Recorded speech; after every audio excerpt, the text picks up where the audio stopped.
Everyone, मैं Kapil Kadan your science Guruji आज आपके लिए लेके आए हैं chapter number 3 metals and non metal. तो complete NCERT line to line सभी टॉपिक को एक्सप्लेन करने वाले हैं। साथ में आपको वो मोस्ट इंपॉर्टेंट क्वेश्चन आंसर भी बताएंगे जो आपके फाइनल बोर्ड एग्जाम के लिए काफ़ी इंपॉर्टेंट रहने वाले हैं।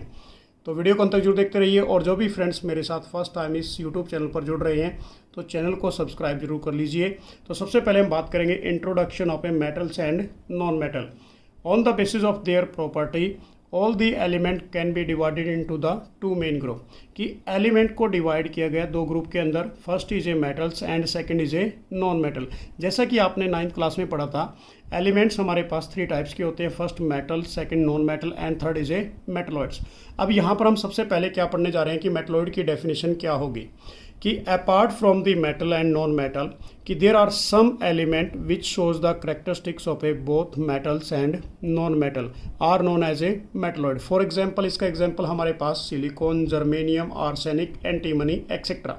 अब इसकी डेफिनेशन भी आप लिख सकते हो या फिर इसकी डेफिनेशन मेटलॉइड की आप बच्चों, the sharing the property of a metal and non metal is known as a metalloid. उसको भी आप मेटलॉइड कह सकते हैं। फिर हमारे पास आ जाते हैं मेटल्स क्या होते हैं। कि metals are a opaque lustrous element that are a good conductor of a heat and electricity.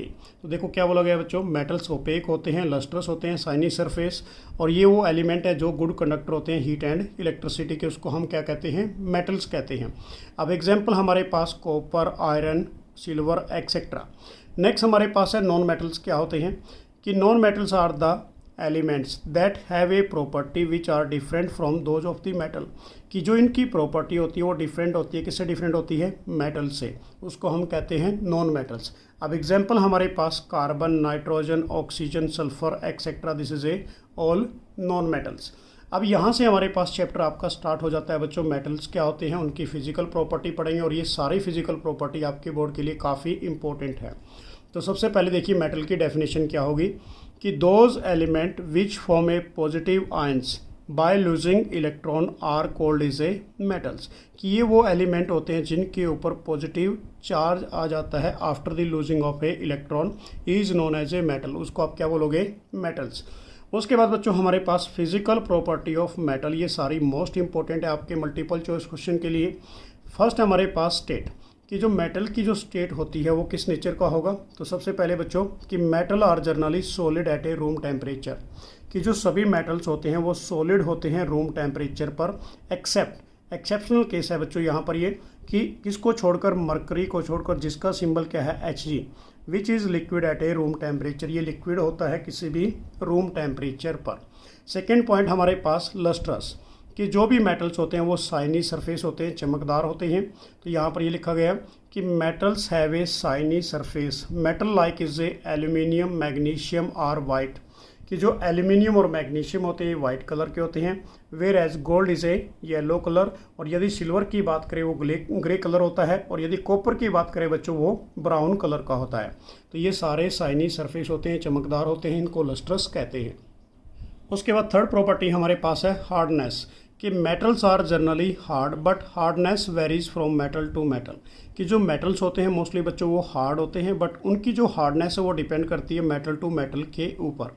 Example हमारे पास एक्सेप्ट, ये काफ़ी इंपॉर्टेंट क्वेश्चन है, सोडियम, लिथियम और potassium which are soft and they can cut with knife. और ये question board exam में कई बार आ चुका है कि कौन से ऐसे मेटल हैं जो हार्ड नहीं होते। वो हैं बच्चों हमारे पास सोडियम, लिथियम, पोटासियम। ये काफ़ी सॉफ्ट होते हैं, इनको हम ईजिली कट कर सकते हैं, किसके द्वारा, नाइफ के द्वारा। नेक्स्ट हमारे पास जो इसकी प्रॉपर्टी है मेटल्स की बच्चों वो है मेलेबिलिटी। काफ़ी इंपॉर्टेंट है, ये भी डेफिनेशन आ चुकी है बोर्ड एग्जाम में। कि some metals can be beaten into thin sheet, this property is called is a malleability. कि कुछ मेटल को बीट किया जा सकता है, बीट विद हैमर के साथ, तो वो कन्वर्ट हो जाते हैं किसके अंदर, थिन शीट के रूप में। उस प्रॉपर्टी को हम बोलते हैं मेलेबिलिटी। अब इसका जो मोस्ट कॉमन एग्जांपल हमारे पास है, gold, silver are a most malleable metal. तो इसका बेस्ट एग्जांपल कौन सा रहेगा बच्चों, गोल्ड और सिल्वर। नेक्स्ट हमारे पास है फिफ्थ प्रॉपर्टी, ये भी काफ़ी इंपॉर्टेंट है, डक्टिलिटी। ये भी बोर्ड एग्जाम में आ चुकी है। अब इसकी जो डेफिनेशन है कि some metal can be drawn into a very thin wire, this property is called is a ductility. कि कुछ मेटल को हम कन्वर्ट कर सकते हैं किसके अंदर, थिन वायर के रूप में। उस प्रॉपर्टी को हम बोलेंगे डक्टिलिटी। अब इसका जो बेस्ट कॉमन एग्जांपल है हमारे पास gold, is the most common ductile. और 1 ग्राम गोल्ड को आप कन्वर्ट कर सकते हैं 2 किलोमीटर थिन वायर के रूप में। नेक्स्ट हमारे पास है बच्चों 6 प्रॉपर्टी मेटल्स की, थर्मल एंड इलेक्ट्रिकल कंडक्टिविटी। देखिए इस केस में कि metals are generally good conductor of a heat and electricity, कि जो मोस्ट ऑफ द मेटल्स होते हैं वो गुड कंडक्टर होते हैं किसके, हीट के और इलेक्ट्रिसिटी के। इनमें से हीट भी इजीली पास हो जाती है, इनमें से इजीली करंट भी पास हो जाता है। अब ये बोर्ड एग्जाम में क्वेश्चन आया था बच्चों, काफ़ी इंपॉर्टेंट है कि silver is the best conductor of a heat followed by copper and aluminium. तो सबसे बेस्ट कौन सा है हमारे पास, सिल्वर, उसके बाद कॉपर सेकंड पोजीशन पे एंड थर्ड पे एल्यूमिनियम। नेक्स्ट हमारे पास ऐसे ही same silver and copper are the best conductor of a electricity. तो सिल्वर ही बेस्ट क्या है, कंडक्टर है किसका बच्चों, इलेक्ट्रिसिटी का, इसमें से इजीली करंट पास हो जाता है। नेक्स्ट हमारे पास है बच्चों 7 point metal and non metal की प्रॉपर्टी का, मेल्टिंग एंड बॉइलिंग पॉइंट, कि metals are generally have a high melting and boiling point. The boiling point and melting point of a aluminium कितना होता है बच्चों, 933 केल्विन एंड 2792 रिस्पेक्टिवली। तो boiling point कितना होगा, 933 केल्विन होगा। मेल्टिंग पॉइंट की बात करें जो बच्चों कितना होगा, 2792 होगा, केल्विन में लगा लेना इसको भी रिस्पेक्टिवली। अब इस केस में फिर एक इंपॉर्टेंट क्वेश्चन आ गया हमारे पास, सिर्फ 2 ही मेटल हैं एक्सेप्ट इनको छोड़कर, gallium and caesium have very low melting and boiling point. इन दोनों का मेल्टिंग और बॉइलिंग पॉइंट क्या होता है, काफ़ी लो होता है, ये भी याद रखना है आपने। नेक्स्ट, अब यदि गैलियम और सीजियम की बात करें बच्चों कि both 2 metals which melt if they cap या keep them on your palm, यदि आप इनको अपनी पाम अपनी हथेली पे रख लेते हैं तो ये रूम टेम्परेचर पे ही क्या हो जाते हैं, मेल्ट हो जाते हैं, क्योंकि इनका मेल्टिंग एंड बॉइलिंग पॉइंट इतना कम होता है। नेक्स्ट प्रॉपर्टी हमारे पास है सोनरस, कि metals that produce a sound on striking a hard surface is said to be a sonorous. देखिए मेटल क्या करते हैं बच्चों, साउंड प्रोड्यूस करते हैं जब भी कोई हार्ड सरफेस के द्वारा आप उसको स्ट्राइक करते हैं, तो उस प्रॉपर्टी को क्या बोलते हैं, सोनरस कहते हैं। अब यहाँ पर एक चीज़ देखिए कि कई बार एग्जाम में क्वेश्चन आ जाता है कि why school bell is made of a metal, कि जो स्कूल की जो बेल है वो मेटल की क्यों बनी होती है, क्योंकि बच्चों वो साउंड प्रोड्यूस करती है, सिंपल सी बात है, वो मेटल की है इसलिए। नेक्स्ट हमारे पास प्रॉपर्टी है डेंसिटी, कि generally high density and high melting point, कि जो मोस्ट ऑफ द मेटल्स होते हैं उनकी डेंसिटी भी ज़्यादा होती है, उनका मेल्टिंग एंड बॉइलिंग पॉइंट भी क्या होता है, ज़्यादा, एक्सेप्ट किसको छोड़कर, सोडियम और potassium have a low density. ये भी काफ़ी इंपॉर्टेंट क्वेश्चन है कि name of a 2 metal which have a low density, तो वो कौन कौन से हमारे पास, सोडियम और पोटासियम। नेक्स्ट पॉइंट हमारे पास बच्चों ऑक्साइड, कि जो भी मेटलिक ऑक्साइड होते हैं वो किस नेचर के होते हैं, ये सारे इसके सारे बेसिक नेचर के होते हैं। तो याद रखना आपने कि metallic oxide are basic in nature. तो ये प्रॉपर्टी थी हमारे पास मेटल्स की, जिसमें आपने एक्सेप्शनल क्वेश्चन जरूर लर्न करने हैं, क्योंकि यही एग्जाम्स में मल्टीपल चॉइस क्वेश्चन के रूप में पूछ लिए जाते हैं। फिर हमारे पास स्टार्ट हो जाता है बच्चों टॉपिक नॉन मेटल्स क्या होते हैं। अब नॉन मेटल कि those element which form a negative ions by losing of electron are called is a non metal, कि वो एलिमेंट जिसके ऊपर क्या आ जाता है बच्चों, नेगेटिव चार्ज आ जाता है इलेक्ट्रॉन गेन करने के बावजूद, उसको हम क्या बोलेंगे, नॉन मेटल्स बोलेंगे। अब इसका एग्जांपल हमारे पास सोडियम, ये क्या है बच्चों, आयोडीन, आयोडीन, सल्फर, ऑक्सीजन, क्योंकि सोडियम एग्जांपल मेटल का था तो ये नॉन मेटल करने जा रहे हैं। तो आयोडीन इनके ऊपर नेगेटिव चार्ज होता है -1, सल्फर के ऊपर -2, ऑक्सीजन के ऊपर -2, तो इसको हम क्या कहते हैं, नॉन मेटल कहेंगे। नेक्स्ट इसकी फिजिकल प्रॉपर्टी हमारे पास नॉन मेटल की, फर्स्ट है हमारे पास स्टेट, कि non metals are either solid और ए गैसेस, ये सॉलिड भी हो सकते हैं, ये गैसेस भी हो सकते हैं, एक्सेप्ट किसको छोड़कर, यही बोर्ड एग्जाम में क्वेश्चन पूछा जाता है, ब्रोमाइन को छोड़कर, विच इज़ लिक्विड, ये लिक्विड होता है किसी भी रूम टेम्परेचर पर, याद रखना बच्चों। और वैसे क्या है ये नॉन मेटल, जिसके ऊपर -1 चार्ज होता है, ये इलेक्ट्रॉन को गेन करता है अपने ऑक्टेट को कंप्लीट करने के लिए। सेकेंड पॉइंट हमारे पास है इसके अंदर लस्ट्रस, कि जो नॉन मेटल्स होते हैं ये नॉन लस्ट्रस होते हैं, ये चमकते नहीं हैं, एक्सेप्ट किसको छोड़कर, आयोडीन को छोड़कर। Iodine is a non metal which is A lustrous, सिर्फ आयोडीन ही क्या है बच्चों, चमकता है, जो एक नॉन मेटल के रूप में होता है। नेक्स्ट हमारे पास पॉइंट है इसका हार्डनेस, कि नॉन मेटल आर जनरली क्या होते हैं, सॉफ्ट। और जब भी आपने पढ़ा था अभी मेटल्स क्या थे हमारे पास, सारे के सारे हार्ड थे, बट नॉन मेटल क्या होते हैं, सारे सॉफ्ट होते हैं।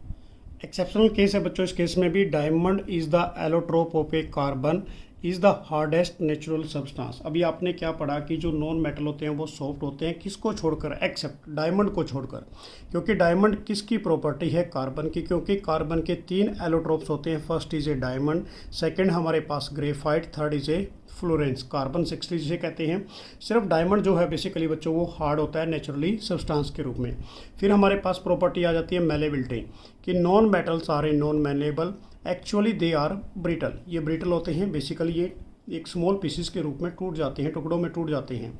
नेक्स्ट हमारे पास डक्टिलिटी, कि non metals are a non ductile. ये नॉन डक्टाइल होते हैं, इनकी कोई भी थिन वायर के रूप में इनको कन्वर्ट नहीं कर सकते। नेक्स्ट हमारे पास आ जाती है बच्चों थर्मल एंड इलेक्ट्रिकल कंडक्टिविटी, कि graphite which is the allotrope of a carbon conduct electricity, therefore this is A exceptional and do not conduct of a heat and electricity.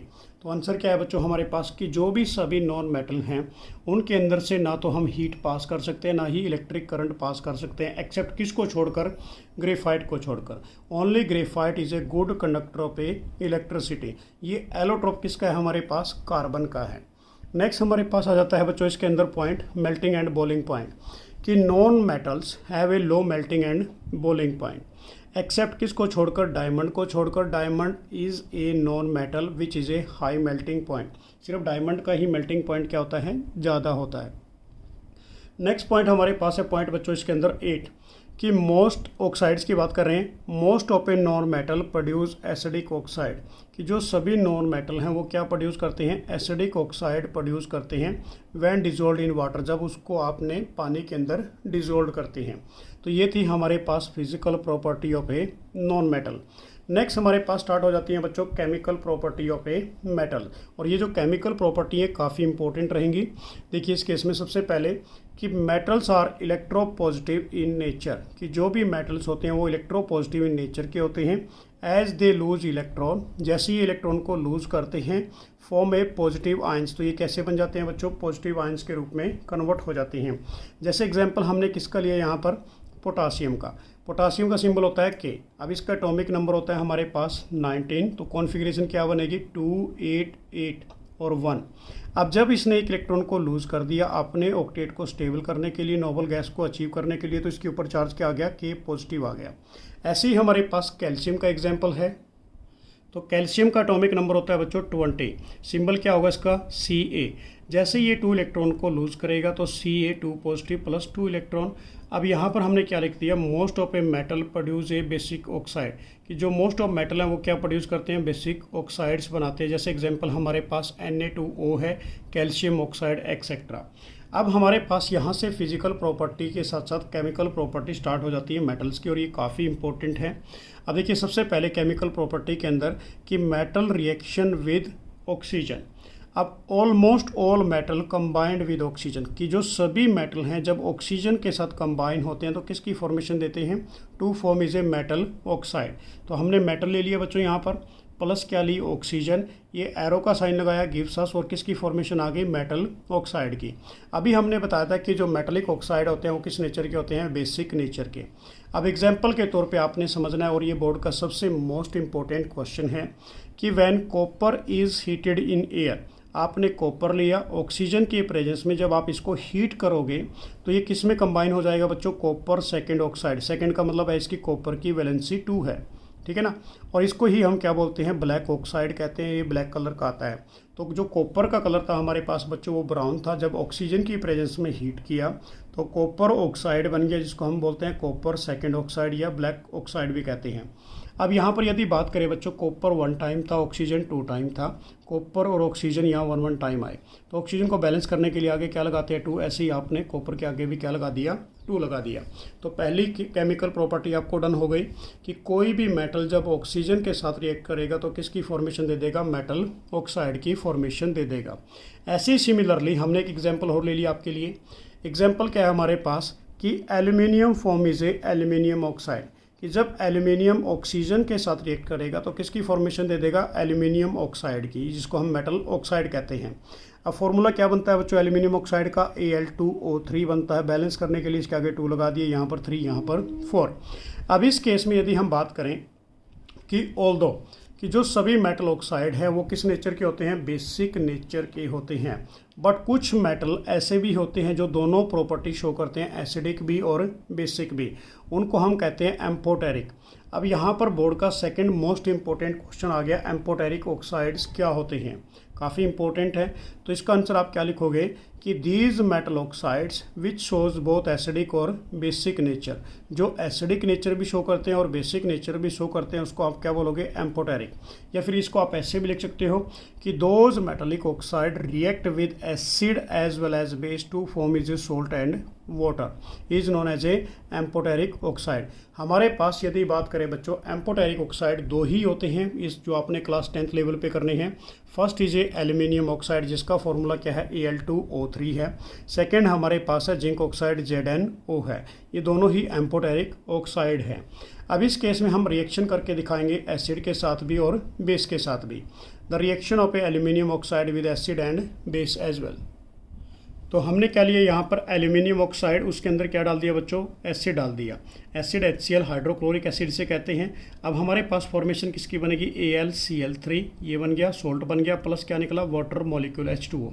अब बैलेंस करने के लिए एल्यूमिनियम 2 टाइम, तो बच्चे इसके आगे 2 लगाया, 2 लगाया तो यहाँ Cl कितने टाइम हो गया, 6, तो यहाँ पर आपने फिर क्या लगा दिया, 6। हाइड्रोजन हमारे पास कितना है यहाँ पर बच्चों, 2 टाइम, तो इसके आगे 3 लगा दिया। तो यहाँ पर हमारे पास क्या बन गई, एम्फोटेरिक ऑक्साइड की एसिड के साथ रिएक्शन बन गई। सेकेंड हमने एल्यूमिनियम ऑक्साइड के अंदर क्या डाल दिया, बेस। बेस का फॉर्मूला क्या है यहाँ पर, NaOH। अब जब इसमें डालेंगे तो हमारे पास क्या बनेगा बच्चों, सोडियम एल्यूमिनेट बनेगा, NaAlO2। याद रख लेना आपने फॉर्मूला, जिसको सोडियम एल्यूमिनेट कहते हैं, प्लस क्या निकलेगा, वाटर मॉलिक्यूल। तो दोनों रिएक्शंस आपने करनी होती है एम्फोटेरिक ऑक्साइड की एसिड के साथ भी और बेस के साथ भी।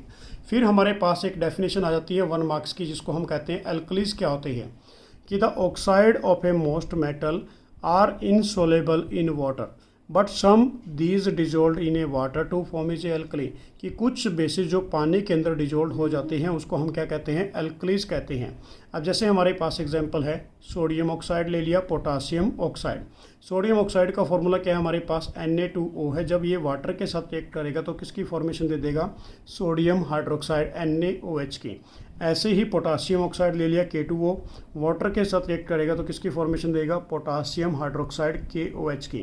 तो ये हमारे पास दोनों के दोनों एल्कलीज है। एल्कली किसे कहते हैं, कि those bases which are dissolve in water, कि वो बेसिस जो पानी के अंदर डिजोल्ड होते हैं उनको आप क्या बोलोगे, एल्कलीज कहोगे। नेक्स्ट हमारे पास है बच्चों reaction of a different metal with oxygen. तो अलग अलग जो मेटल हैं उनकी रिएक्शन करने जा रहे हैं किसके साथ, ऑक्सीजन के साथ। तो फर्स्ट हमारे पास the reaction of a alkali metal. Alkali metal कौन से हमारे पास, जो ग्रुप नंबर 1 से बिलोंग करते हैं मॉडर्न पीरियोडिक टेबल के अंदर, जिसके अंदर क्या आता है, पोटासियम और सोडियम। विच, देखिए ध्यान से मैंने क्या बोला, अल्कली मेटल कौन कौन से होते हैं, जो ग्रुप नंबर 1 से बिलोंग करते हैं मॉडर्न पीरियोडिक टेबल के अंदर, जिसके अंदर सोडियम और पोटासियम आते हैं। जैसे ही ये रिएक्ट करेंगे किसके साथ, ऑक्सीजन के साथ, is so vigorous that they are kept immerse in a kerosene oil to prevent the accidental fire in case they are kept in open. तो देखो बच्चों क्या बोला गया इसमें, कि जो सोडियम और पोटासियम है ये ईजिली रिएक्ट कर जाते हैं ऑक्सीजन के साथ। सो इसलिए इन दोनों को आपने कहाँ पर डाल के रखना है, केरोसिन ऑयल के अंदर, ताकि किससे प्रिवेंशन हो सके, एक्सीडेंटल फायर से, क्योंकि इनको कभी भी ओपन एयर के अंदर कैप्ट नहीं करते। सेकेंड पॉइंट हमारे पास, the surface of a metal such as magnesium, aluminium, zinc, lead etcetera are cover with a thin layer of oxide. तो इनके ऊपर कौन सी लेयर आ जाती है, ऑक्साइड की। किसके ऊपर बच्चों, मैग्नीशियम के ऊपर Mg सिंबल है, एल्यूमिनियम के ऊपर, जिंक के ऊपर और लेड के ऊपर। अब बेसिकली वो जो ऑक्साइड लेयर है वो which prevent the metal for a further oxidation and therefore they are a protective layer. तो वो किससे बचाती है बच्चों, की वो ताकि फर्दर ऑक्सीडेशन ना करें, वो फर्दर कोरोजन ना करें, उनसे वो प्रोटेक्ट करती है। कौन सी, ऑक्साइड की जो थिन लेयर आ जाती है किसके ऊपर, इन मेटल्स के ऊपर, जो अभी आपको बताएं, मैग्नीशियम, एल्यूमिनियम, जिंक और लेड। नेक्स्ट पॉइंट हमारे पास थर्ड पॉइंट है इसके अंदर, कि iron does not burn on heating but iron filings burn vigorously when sprinkled in the flame of a burner, कि आयरन कभी भी जलता नहीं है, सिर्फ क्या जलती हैं, आयरन की फिलिंग्स, जो आयरन के स्मॉल पीसीज होते हैं वो जलते हैं विगर्सली वैन, जब आप उसको क्या करोगे, स्प्रिंकल करोगे किसी भी बर्नर ऑफ फ्लेम के ऊपर, मतलब कोई भी बर्नर है उसके ऊपर जैसे ही आप उसको स्प्रिंकल फॉर्म में डालते हैं तो वो बर्न हो जाता है। नेक्स्ट पॉइंट हमारे पास है बच्चों पॉइंट नंबर 4 कि copper does not burn but is a hot metal is coated with A black coloured layer of a copper second oxide. अभी आपने जस्ट रिएक्शन की थी कहाँ पर, कि मेटल रिएक्ट विद ऑक्सीजन, कि कॉपर कभी भी जलता नहीं है, कॉपर जब ये गर्म होता है तो इसके ऊपर क्या आ जाती है, एक ऑक्साइड की लेयर आ जाती है जिसको बोलते हैं ब्लैक ऑक्साइड। नेक्स्ट हमारे पास है बच्चों point number 5, silver and gold do not react with oxygen even at a high temperature. तो ये ऐसे मेटल हैं जो लेस रिएक्टिव मेटल कहते हैं इनको, ये ऑक्सीजन के साथ रिएक्ट नहीं करते किसी भी हाई टेम्परेचर पर। नेक्स्ट प्रोसेस आ जाता है बच्चों हमारे पास एनोडाइजिंग प्रोसेस, ये भी कभी कभी एग्जाम्स में पूछ लिया जाता है। एनोडाइजिंग प्रोसेस क्या होता है, देखिए अब इस केस में कि anodising is a process of forming a thick layer of oxide layer of aluminium. तो देखो बच्चों क्या बोला गया इसके अंदर कि जो एनोडाइजिंग प्रोसेस वो प्रोसेस होता है जिसके ऊपर एक थिक लेयर आती है ऑक्साइड की, किसके ऊपर, एल्यूमिनियम के ऊपर, तो उसको एनोडाइजिंग प्रोसेस कहते हैं। कि aluminium form is a thin layer of oxide, aluminium forms is a thin layer of oxide when expose to the air which make it resistance to the further corrosion. अब यहाँ पर देखिए बच्चों क्या बोला गया, एनोडाइजिंग वो प्रोसेस है जिसके ऊपर थिक लेयर आ जाती है किसकी, ऑक्साइड की ऑफ एल्यूमिनियम। एल्यूमिनियम के ऊपर नेचुरली यदि बात करते हैं तो एक थिन लेयर होती है किसकी, ऑक्साइड की। जब एल्यूमिनियम को हम एक्सपोज करते हैं एयर की प्रेजेंस में, वो सिर्फ फर्दर क्या करती है बच्चों, प्रोटेक्ट करती है ताकि उसके ऊपर कोई भी कोरोजन ना हो। कि ड्यूरिंग एनोडाइजिंग प्रोसेस, जब एनोडाइजिंग प्रोसेस होता है, a clean of a aluminium article is made the anode, कि जब भी कोई एनोडाइजिंग प्रोसेस हुआ सबसे पहले उसमें क्या होता है, क्लीन होता है एल्यूमिनियम आर्टिकल, वो कहाँ पर होता है, एनोड के केस में। And electrolysed with a dilute H2SO4, electrolysed का मतलब क्या होता है बच्चों, करंट पास कर दिया जाता है किसके अंदर से, डाइल्यूट H2SO4 के अंदर से। The oxygen gas evolve at the anode react with aluminium to a thick protective layer of oxide. तो देखो बच्चों क्या बोला गया कि जब एनोडाइजिंग प्रोसेस होता है तो उसमें क्लीन किया जाता है एल्यूमिनियम आर्टिकल को, वो कहाँ पर होगा, एनोड के केस में। उसमें से फर्दर क्या करते हैं, करंट पास करते हैं किस सॉल्यूशन में से, H2SO4 में से। जो ऑक्सीजन गैस है वो इवोल्व होती है, वो निकलती है एनोड से और वो किसके ऊपर जाके चिपक जाती है, एल्यूमिनियम के ऊपर, और वहाँ पर एक थिक लेयर बन जाती है किसकी, ऑक्साइड की, this is A thicker protective oxide layer. उसी प्रोसेस को हम क्या बोलते हैं, एनोडाइजिंग प्रोसेस कहा जाता है। नेक्स्ट हमारे पास है रिएक्शन विद वाटर। अब कुछ मेटल किसके साथ रिएक्ट करते हैं बच्चों, मेटल जो है हमारे पास वाटर के साथ, कुछ कोल्ड वाटर के साथ रिएक्ट करेंगे, कुछ हॉट वाटर के साथ, और कुछ बेसिकली स्टीम के साथ, और कुछ मेटल ऐसे भी हैं जो रिएक्ट ही नहीं करते। अब देखिए सबसे पहले कि metal react with a water and produce a metal hydroxide or oxide and hydrogen gas is evolve. तो क्या बोला गया, मेटल जब वाटर के साथ रिएक्ट करते हैं तो क्या बनाते हैं, metal oxide plus hydrogen gas, और यही मेटल ऑक्साइड फर्दर पानी के अंदर सोलेबल हो जाते हैं एंड फर्दर क्या बनाते हैं, मेटल हाइड्रोक्साइड। तो यहाँ पर लिख दिया हमने बेसिकली बच्चों कि metal oxide plus water they convert into metal hydroxide. तो सिंपल डेफिनेशन थी कि when metal react with water, कि जब भी कोई मेटल वाटर के साथ रिएक्ट करेगा तो किसकी फॉर्मेशन देगा, या तो मेटल हाइड्रोक्साइड की देगा या फिर मेटल ऑक्साइड की, प्लस क्या निकलेगी, हाइड्रोजन गैस इवॉल्व होगी। अब इस केस में ये मैंने आपको दोनों रिएक्शन बेसिक तौर पे करा दी। अब यहाँ से हमारे पास कॉन्सेप्ट स्टार्ट हो जाता है आपके लिए कि मेटल लाइक सोडियम पोटासियम, ये हमारे पास सोडियम है, ये हमारे पास पोटासियम है, ऐसे ही हमारे पास लिथियम भी है। React violently with a cold water, ये किसके साथ रिएक्ट करते हैं, कोल्ड वाटर के साथ रिएक्ट करते हैं, और किसकी फॉर्मेशन देंगे बच्चों, ये हाइड्रोक्साइड की, प्लस क्या निकलेगी, हाइड्रोजन गैस, प्लस क्या निकलेगी, हीट। तो हमने क्या ले लिया यहाँ पर, potassium plus water molecule H2O, किस में कन्वर्ट हो गया ये KOH पोटासियम हाइड्रोक्साइड के अंदर प्लस क्या निकली हाइड्रोजन गैस और प्लस क्या निकला हीट, क्योंकि ये हाईली रिएक्टिव मेटल्स हैं हमारे पास कौन कौन से पोटासियम और सोडियम, ये सिर्फ कोल्ड वाटर के साथ ही रिएक्ट कर जाते हैं। उसके बाद ऐसे ही सोडियम वाटर के साथ जब रिएक्शन की तो क्या बना हमारे पास sodium hydroxide plus hydrogen gas plus क्या निकली हीट निकली। तो याद रखना आपने कि जो कोल्ड वाटर के साथ रिएक्ट करते हैं वो कौन कौन से हैं हमारे पास पोटासियम, सोडियम, फिर लिथियम और फिर हमारे पास कैल्शियम। सेकेंड रिएक्शन हमारे पास है calcium react with a cold water, but this is a less वोलेंट। ये क्या होता है बच्चों लेस रिएक्टिव होता है।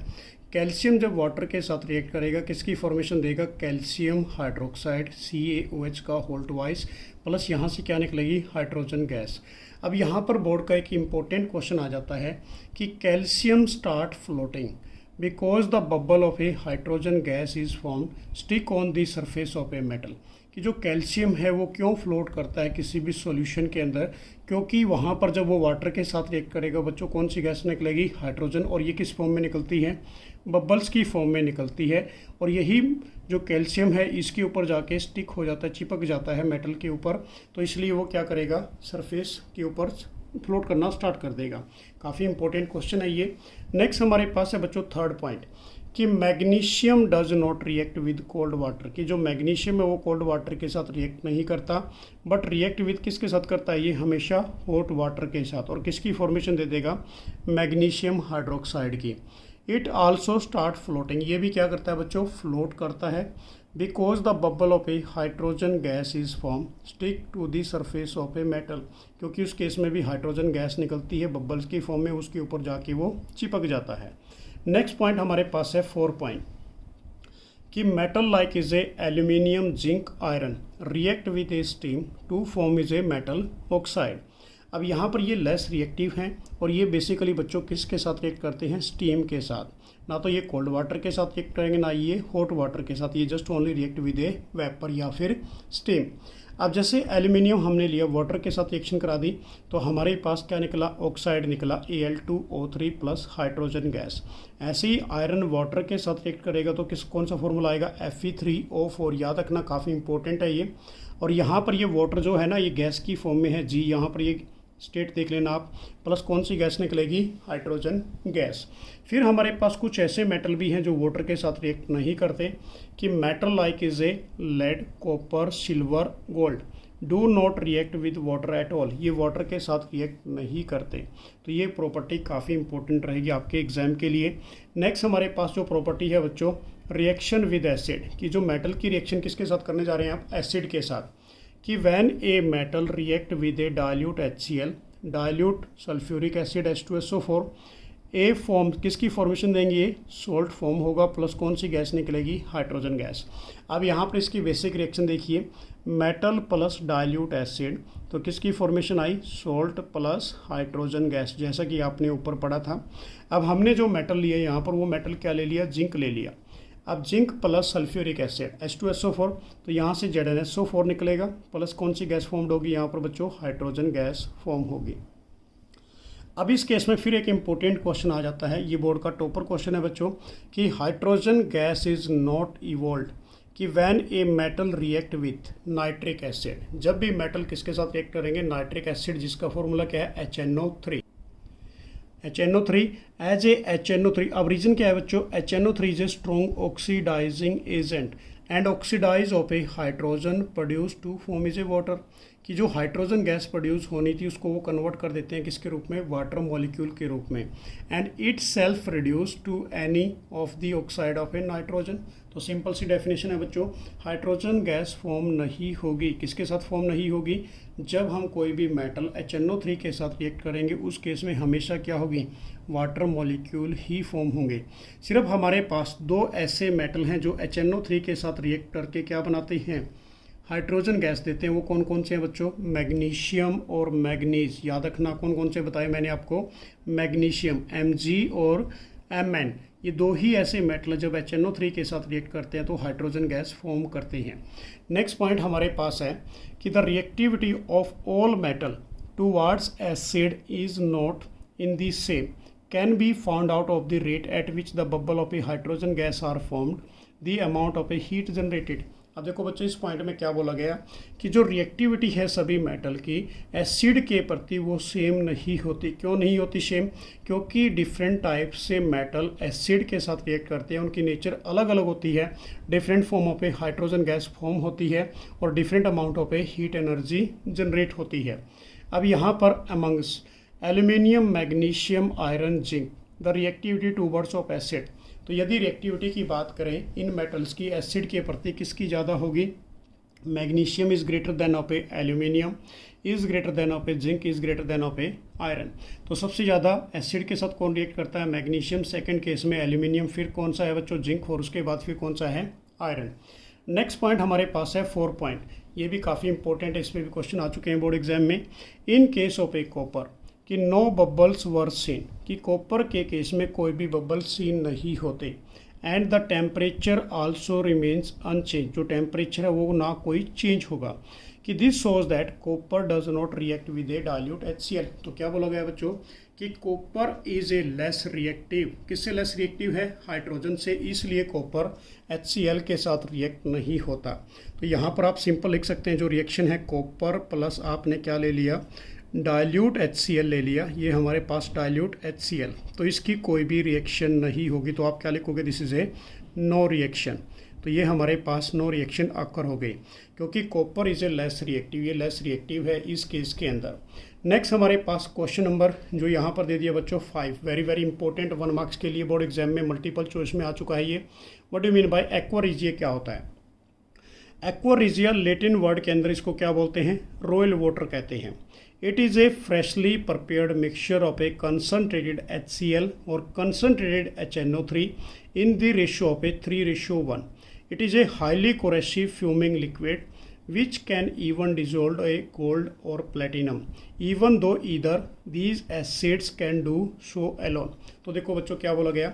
एक्वा रिजिया का सेकेंड नेम तो क्या है? Royal water. ये एक फ्रेशली प्रिपेयर्ड मिक्सचर है और किस किस से बना है? ये कंसनट्रेटेड HCl से और कंसनट्रेटेड नाइट्रिक एसिड से। और HCl की जो रेशियो वो 3 है और नाइट्रिक एसिड की रेशियो कितनी है बच्चों? 1 है। और ये हाईली कोरेसिव फ्यूमिंग लिक्विड होता है जिसके अंदर गोल्ड और प्लेटिनम को डिजोल्व किया जाता है। ये याद रखना आपने, काफ़ी इंपॉर्टेंट है ये भी। उसके बाद नेक्स्ट पॉइंट हमारे पास जो केमिकल प्रॉपर्टी है बच्चों, reaction of a metal with A solution of other metal salt. अब देखिए इस केस में ये आपने फर्स्ट चैप्टर में पढ़ी थी जिसको बोलते हैं डिस्प्लेसमेंट रिएक्शन। तो क्या बोला गया? Reactive metal displace less reactive metal from their compound in a solution और ए मोल्टन फॉर्म। कि जो रिएक्टिव मेटल हैं वो किसको डिस्प्लेस कर जाते हैं बच्चों? लेस रिएक्टिव मेटल को किसी भी कंपाउंड ऑफ सॉल्यूशन के अंदर से या फिर मोल्टन फॉर्म के अंदर से। अब displacement reaction give a better evidence about the reactivity of a metal. तो वही मैंने आपको बताया कि जो डिस्प्लेसमेंट रिएक्शन क्या होती है? मोर रिएक्टिव एलिमेंट डिस्प्लेस किसको करते हैं? लेस रिएक्टिव एलिमेंट को, according to the reactivity of a metal. कि if a metal A displace metal B in its solution it is a more reactive than of a B. अब यहाँ पर हमारे पास एक रिएक्शन मैंने दे दिया आपको जनरल तौर पे कि मेटल ए ले लिया हमने और उसके बाद सोल्ट सॉल्यूशन ऑफ कौन सा ले लिया? बी। तो हमारे पास क्या बनेगा? सोल्ट सॉल्यूशन ऑफ ए बनेगा और प्लस मेटल बी निकल जाएगा, जिसको हम क्या कहते हैं? This is A displacement reaction. अब हमारे पास एक काफ़ी इंपॉर्टेंट एक्टिविटी आ जाती है, बोर्ड एग्जाम में पूछ ली जाती है। If we put iron nail in a solution of a copper sulphate. अब देखो कॉपर सल्फेट जो एक्वस फॉर्म में होता है बच्चों, उसका कलर होता है ब्लू। यदि इस ब्लू कलर के अंदर आपने आयरन नेल को डिप कर दिया तो क्या ऑब्जर्वेशन आपके पास होगी? कि we observe that of a blue colour of a copper sulphate solution in a test tube fade. वो क्या हो जाएगा बच्चों? फेड हो जाएगा। Gradually and reddish brown copper metal are form. तो हमारे पास रेडिश ब्राउन कलर किसका आएगा? कॉपर का आ जाएगा। तो रिएक्शन से समझना है आपने कि हमारे पास रिएक्शन क्या है? कॉपर सल्फेट, जिसका कलर क्या होता है? एक्वस फॉर्म के अंदर ब्लू। जब इसमें आपने आयरन आर्टिकल को डाला, iron is a more reactive than of a copper, तो ये कॉपर को डिस्प्लेस कर देगा। FeSO4 आ गया, जिसको हम क्या बोलते हैं? Ferrous sulphate plus copper. तो यहाँ पर कॉपर का जो कलर आपको मिला वो कौन सा मिला? रेडिश ब्राउन कलर मिला। और यदि फेरस सल्फेट की बात करें तो इसका कलर हमारे पास क्या रहेगा बच्चों? This is a fade green रहेगा, या फिर इसको हम बोल देते हैं पेल ग्रीन। कि however no reaction take place if the strip of a copper metal is place in a iron sulphate. यदि कॉपर मेटल की स्ट्रिप किस में डाल दें, फेरस सल्फेट में, तो उसमें रिएक्शन नहीं होगी क्योंकि कॉपर क्या होता है, लेस रिएक्टिव है। किससे है बच्चों, आयरन से। Hence can not be displace of a iron from the iron sulphate solution. Next हमारे पास जो प्रॉपर्टी स्टार्ट हो जाती है बच्चों, वो रहेंगी chemical property of a non metal. अब नॉन मेटल की केमिकल प्रॉपर्टी भी काफ़ी इंपॉर्टेंट है। तो सबसे पहले हमारे पास कि non metal reaction with oxygen, कि non metal combine with oxygen to form is a acidic or neutral oxide, कि which are a covalent compound. ये किस प्रकार के कंपाउंड होते हैं, कोवलेंट कंपाउंड होते हैं। अब जब कार्बन ने ऑक्सीजन के साथ रिएक्ट किया तो किसकी फॉर्मेशन आ गई, कार्बन डाइऑक्साइड। कार्बन हमारे पास नॉन मेटल, ऑक्सीजन हमारे पास गैस है, तो क्या बन गए, नॉन मेटालिक ऑक्साइड बन गए, जो एसिडिक नेचर के होते हैं। ऐसे ही कार्बन डाइऑक्साइड जब वाटर मॉलिक्यूल के साथ रिएक्ट करेगी तो कौन सा एसिड बनेगा हमारे पास, कार्बोनिक एसिड, जिसको हम बोलते हैं H2CO3। अब यहाँ पर हमने एक एग्जाम्पल लिखा बच्चों आपके लिए। हावेवर वाटर मॉलिक्यूल और कार्बन मोनोऑक्साइड ये क्या होते हैं, न्यूट्रल करैक्टर के होते हैं, कि जो नॉन मेटालिक ऑक्साइड होते हैं वो हमारे पास 3 ही होते हैं, कार्बन डाइऑक्साइड, एक सल्फर डाइऑक्साइड और एक nitrogen dioxide.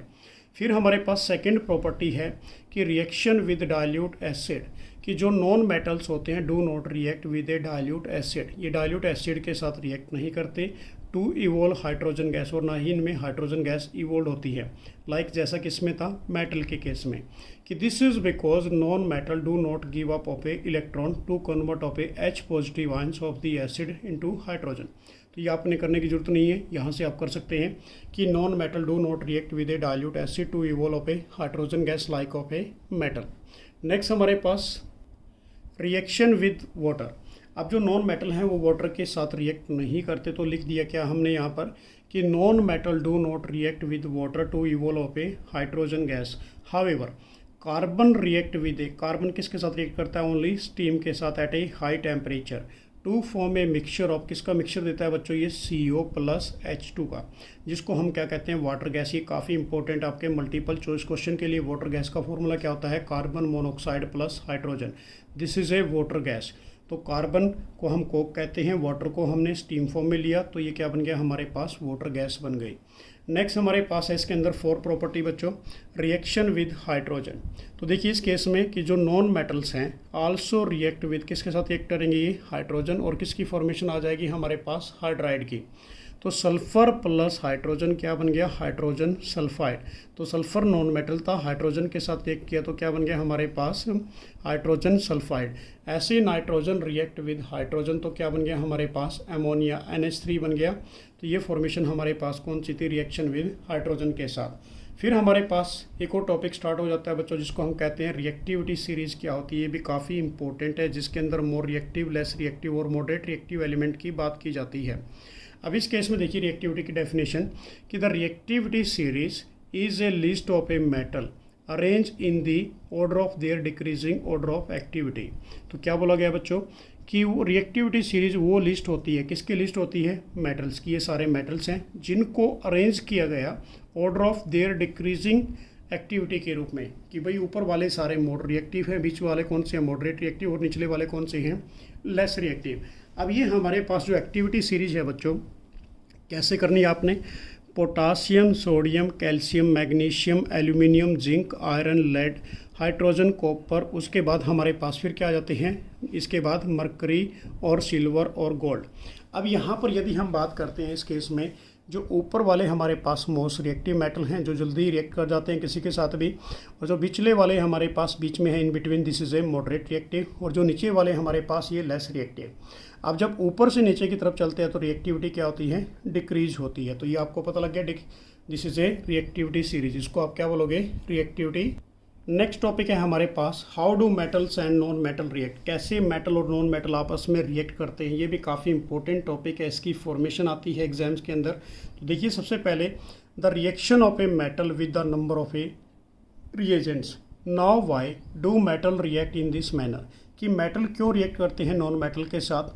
To discuss in a detail let us have to look at the electronic configuration. हमने क्या देखनी है बच्चों, इलेक्ट्रॉनिक कॉन्फ़िगरेशन देखनी है। और आपको मैं बता दूं 1 से लेकर 20 एटॉमिक नंबर तक आपने इलेक्ट्रॉनिक कॉन्फ़िगरेशन आनी ही चाहिए। तो इलेक्ट्रॉनिक कॉन्फ़िगरेशन यदि हम बात करते हैं कि इसके बच्चे नोबल गैस, नोबल गैस कौन सी होती है हमारे पास, जो ग्रुप नंबर 18 होता है मॉडर्न पीरियोडिक टेबल के अंदर, जिसमें क्या आते हैं हमारे पास हीलियम, उसके बाद फिर आता है neon, argon, krypton, xenon etcetera, कि some metal and non metal.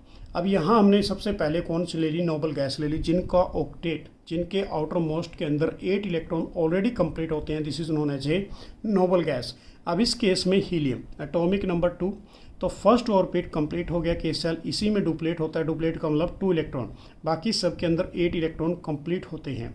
तो यहाँ पर इसका डुप्लेट कंप्लीट हुआ। ऐसे ही नियोन लिया आपने एटॉमिक नंबर 10, तो इलेक्ट्रॉनिक कॉन्फ़िगरेशन क्या बनी, फर्स्ट सेल के अंदर 2 इलेक्ट्रॉन, सेकंड में 8, तो 8 कंप्लीट हुआ। ऐसे ही आर्गन 18, तो इलेक्ट्रॉनिक कॉन्फ़िगरेशन क्या बनी 2 8 8, तो इसका एम शेल भी क्या हो गया, कंप्लीटली फिल्ड हो गया। ऐसे ही हमने एग्जाम्पल किसका ले लिया बच्चों, मेटल का। मेटल के केस में हमने लिया सोडियम, सोडियम का एटॉमिक नंबर है 11, एटॉमिक मास है 23। तो इलेक्ट्रॉनिक कॉन्फ़िगरेशन हमेशा एटॉमिक नंबर की लिखी जाती है। तो फर्स्ट सेल के अंदर 2 इलेक्ट्रॉन, सेकंड में 8, तो टोटल 10 हो गए। तो नेक्स्ट सेल के अंदर कितना इलेक्ट्रॉन आया, ओनली 1। अब ये जो सोडियम है या कोई भी मेटल है, वो आउटर मोस्ट के अंदर जितने भी इलेक्ट्रॉन होते हैं उनको लूज कर देता है, किसको, अपने स्टेबल नोबल गैस कॉन्फ़िगरेशन को अचीव करने के लिए। तो यहाँ पर क्या लिख दिया हमने कि sodium atom has a 1 electron in outermost shell, only 1 electron है कहाँ पर, आउटर मोस्ट बाहर वाले सेल के अंदर। If it loses the electron from its M shell, यदि एक इलेक्ट्रॉन को लूज कर दे एम सेल के अंदर से, then it L shell now became is the outermost shell, तो तब क्या बन जाएगा, इसका जो एल सेल है वो आउटर मोस्ट सेल बन जाएगा, कि that is a stable octet, क्योंकि उसका क्या है बच्चों, स्टेबल ऑक्टेट। ऑक्टेट का मतलब इसके 8 इलेक्ट्रॉन कंप्लीटली फिल्ड है। तो इस केस में हमने क्या लिखना है फिर, ये इंपॉर्टेंट चीज़ें हैं कि the nucleus of A atom have a still 11 proton, but इसके न्यूक्लियस में प्रोटॉन कितने रहने आए बच्चों, 11 ही रहेंगे, बट नंबर ऑफ इलेक्ट्रॉन कितने रह जाएंगे, 10, क्योंकि एक इलेक्ट्रॉन इसने क्या कर दिया, यहाँ से लूज कर दिया। तो इस केस में so there is a net positive charge gives off a sodium cation is a Na positive. अब एक इलेक्ट्रॉन लूज किया तो बच्चों चार्ज कितना आ गया, 1 पॉजिटिव। यदि ये 2 इलेक्ट्रॉन लूज करता है तो ये चार्ज कितना आ जाता, 2 पॉजिटिव। बट क्योंकि इसके आउटर मोस्ट में ओनली 1 इलेक्ट्रॉन था, तो ये ओनली क्या करेगा, +1 इलेक्ट्रॉन ही लूज करेगा। ऐसे ही हमारे पास कौन से हैं, नॉन मेटल। अब नॉन मेटल के केस में देखिए हमारे पास एग्जांपल मैंने किस किस का ले लिया, यहाँ पर नाइट्रोजन का। नाइट्रोजन का एटॉमिक नंबर 7, एटॉमिक मास 40, तो इलेक्ट्रॉनिक कॉन्फ़िगरेशन क्या बनी, 2 और 5। उसके बाद क्लोरीन का एटॉमिक नंबर 17, एटॉमिक मास 35.5, तो इलेक्ट्रॉनिक कॉन्फ़िगरेशन 17 को डिवाइड करना है, फर्स्ट ऑर्बिट में 2, सेकंड में 8 और थर्ड में 7। अब इसको अपना ऑक्टेट कंप्लीट करने के लिए क्या चाहिए बच्चों, 1 इलेक्ट्रॉन चाहिए, तब ये स्टेबल नोबल गैस कॉन्फ़िगरेशन को अचीव कर सकता है।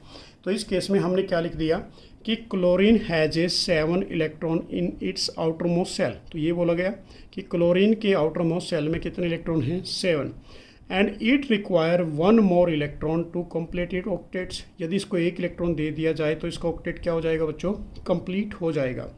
तो if a sodium and chlorine were to react, इसलिए सोडियम और क्लोरीन को क्या करा दिया, आपस में रिएक्ट करा दिया, कि सोडियम ने तो 1 इलेक्ट्रॉन को लूज़ किया जो आपने ऊपर किया, और क्लोरीन ने 1 इलेक्ट्रॉन को गेन कर लिया। जो इनकी फॉर्मेशन हमारे पास बन के आएगी, तो फॉर्मेशन हमारे पास क्या है, सोडियम का एटॉमिक नंबर 11, कॉन्फ़िगरेशन 281, तो 1 इलेक्ट्रॉन लूज किया तो Na के ऊपर चार्ज पॉजिटिव 2 और 8, क्योंकि ये K सेल, L सेल और M शेल यहाँ से खत्म हो गया, सिर्फ L सेल क्या हो गया इस केस में, आउटर मोस्ट सेल रह गया, +1 इलेक्ट्रॉन। ऐसे ही क्लोरीन एटॉमिक नंबर 17 था 287, 1 इलेक्ट्रॉन इसने गेन किया तो ये इसका ऑक्टेट कंप्लीट हो गया। तो Na के ऊपर चार्ज पॉजिटिव, Cl के ऊपर चार्ज नेगेटिव। अब इस केस में सोडियम के ऊपर डॉट आपने कितनी लगानी है, जितने इसके आउटर मोस्ट सेल के अंदर इलेक्ट्रॉन कितने हैं बच्चों, 1, तो 1 डॉट लगा दी। Cl के आउटर मोस्ट में कितने इलेक्ट्रॉन थे हमारे पास, 7, तो 7 हमने डॉट लगाओ या क्रॉस लगाओ, 1 2 3 4 5 6 और 7, तो 1 इलेक्ट्रॉन ये इसको क्या करेगा, डोनेट कर देगा, लूज कर देगा। तो Na ने 1 इलेक्ट्रॉन लूज किया तो चार्ज पॉजिटिव आ गया, Cl ने 1 इलेक्ट्रॉन गेन कर लिया यहाँ पर ये, तो इसके ऊपर चार्ज क्या आ गया, नेगेटिव आ गया। तो इसको हम बोलते हैं फॉर्मेशन या फिर फॉर्मेशन ऑफ ए NaCl। अब यहाँ पर देखिए हमने क्या राइट डाउन किया, sodium and chloride ions being oppositely charge, sodium के ऊपर चार्ज पॉजिटिव, Cl के ऊपर चार्ज नेगेटिव। तो अट्रैक्ट टू ईच अदर, ये एक दूसरे को क्या करेंगे, आपस में बच्चों अट्रैक्ट करेंगे। Held by the strong electrostatic force of attraction to exist the sodium chloride. तो कौन सी फोर्स लगी इनके बीच में जो अट्रैक्शन पैदा कर रही है, उसको बोलते हैं electrostatic force of attraction between oppositely charge ions. ऐसे ही हमने फॉर्मेशन किसकी ले ली बच्चों, यहाँ पर मैग्नीशियम क्लोराइड की ले ली। ये भी आपने ध्यान से समझनी है, एग्जाम्स में पूछी जाती है। तो मैग्नीशियम का एटॉमिक नंबर हमारे पास 12। तो कॉन्फ़िगरेशन क्या बनी, फर्स्ट ऑर्बिट के अंदर 2 इलेक्ट्रॉन, सेकंड में 8, उसके बाद नेक्स्ट के अंदर कितने हैं 2। अब इसकी आउटर मोस्ट में 2 इलेक्ट्रॉन है, यदि ये 2 इलेक्ट्रॉन को लूज़ कर दे तो इसके आउटर मोस्ट में क्या रह जाएंगे 8 इलेक्ट्रॉन, ये स्टेबल बन जाएगा। तो लूज़ करने से 2 इलेक्ट्रॉन लूज़ किए, 2 और 8, 2 इलेक्ट्रॉन निकल गए। ऐसे ही Cl एटॉमिक नंबर 17, तो कॉन्फ़िगरेशन क्या आती है 2, 8 और 7। एक इलेक्ट्रॉन इसने गेन किया तो Cl के ऊपर नेगेटिव चार्ज आ गया 2, 8, 8, 8, तो इसका ऑक्टेट भी कंप्लीट। अब मैग्नीशियम के आउटर मोस्ट में कितने इलेक्ट्रॉन थे बच्चों 2, तो यहाँ पर आपने 2 डॉट लगा दी। Cl हमारे पास क्या करना है यहाँ पर 2 टाइम्स, क्योंकि मैग्नीशियम क्लोराइड का फॉर्मूला क्या होता है MgCl2। तो एक Cl ऊपर लिखा, एक Cl नीचे, तो एक इलेक्ट्रॉन इधर से डोनेट होगा, एक इलेक्ट्रॉन इधर से, तो इसका भी ऑक्टेट कंप्लीट, इसका भी ऑक्टेट कंप्लीट। तो मैग्नीशियम ने 2 इलेक्ट्रॉन को लूज़ किया। Cl के पास अपने 7 इलेक्ट्रॉन थे, ये 7 क्रॉस लगे हुए हैं, एक इलेक्ट्रॉन यहाँ से और चार्ज क्या लगा दिया नेगेटिव। बट Cl 2 टाइम थे तो ब्रैकेट बंद करके आपने पैरों में क्या लगा दिया 2 टाइम्स। तो ये फॉर्मेशन बन गई हमारे पास किसकी, मैग्नीशियम क्लोराइड की। नेक्स्ट टॉपिक हमारे पास काफ़ी इंपॉर्टेंट है, बोर्ड एग्जाम का सबसे टॉपर टॉपिक है बच्चों ये। What do mean by ionic compound क्या होते हैं, जिसका दूसरा नाम क्या है इलेक्ट्रोवेलेंट कंपाउंड्स। कि when a metal react with A non metal, जब कोई मेटल नॉन मेटल के साथ रिएक्ट करते हैं, they form a compound by the transfer of electron from metal to a non metal. Such compound is known as a ionic or electrovalent compound. तो देखो बच्चों क्या बोला गया कि जब मेटल नॉन मेटल के साथ रिएक्ट करेंगे तो एक कंपाउंड की फॉर्मेशन कर देंगे bye the transfer of electron, क्योंकि मेटल ने तो इलेक्ट्रॉन को ट्रांसफ़र किया और नॉन मेटल ने इलेक्ट्रॉन को गेन किया। उन कंपाउंड को हम क्या कहते हैं, आयनिक कंपाउंड या फिर इलेक्ट्रोवेलेंट कंपाउंड कहते हैं। काफ़ी इंपॉर्टेंट टॉपिक है। अब यहीं पर हमारे पास 1 नंबर की डेफिनेशन आ जाती है। What do mean by ionic bond क्या होते हैं, the chemical bond form by the transfer of electron, जिसके अंदर क्या होते हैं electron transfer from one atom to the another atom is known as a ionic bond. उसको आप क्या बोलोगे, आयनिक बॉन्ड। तो सिंपल सी डेफिनेशन है बच्चों, आयनिक बॉन्ड किसे कब बोला गया, the transfer of electron from metal to the non metal is known as a ionic bond.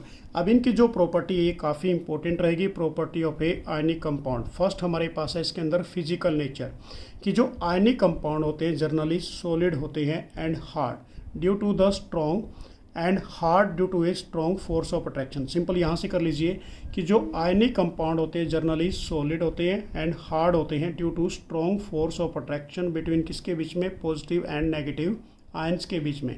So they are generally brittle, इसलिए इनको क्या बोला जाता है, ब्रिटल बोला जाता है। सेकेंड पॉइंट हमारे पास, ये बोर्ड का टॉपर क्वेश्चन है बच्चों, कि why ionic compound is a high melting and boiling point. तो इस केस में देखिए कि they have high melting and boiling point as the large amount of energy is required to break the strong interionic attraction. क्योंकि जो ionic compound हैं उनके बीच में बच्चों पॉजिटिव और नेगेटिव होते हैं, एक स्ट्रॉन्ग इंटर आयनिक अट्रैक्शन होती है, उसको ब्रेक करने के लिए क्या चाहिए, लार्ज अमाउंट ऑफ एनर्जी चाहिए, इसलिए इनका मेल्टिंग एंड बॉइलिंग पॉइंट क्या होगा, हाइयर होगा।